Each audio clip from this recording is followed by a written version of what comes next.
AQSh İrandагы объекттерди реконструкциялоо үчүн $300 миллиард бөлүп бере турган болду.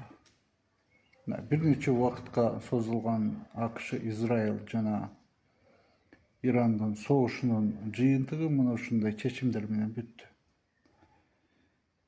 AQSh Иранга кол салардан мурда Ирандагы жарандардын укуктары тебеленип жаткандыгы, демократиянын принциптери бузулуп атканы жана AQSh ушундан улам Иранда демократиянын принциптерин, баалуулуктарын орнотуу үчүн атайын аскердик операцияны өткөрө турган жарыялап кол салган.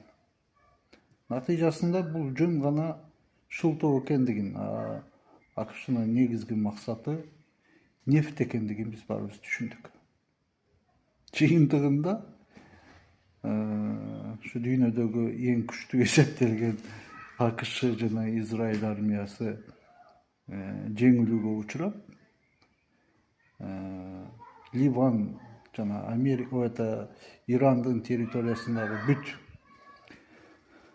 аскерлерин чыгарып кетмей болду жана Ормуз кысыгындагы бүт блокадалар алына турган болуп, Иран толугу менен жеңишке жетишти деп эсептесе болот. Как-то так.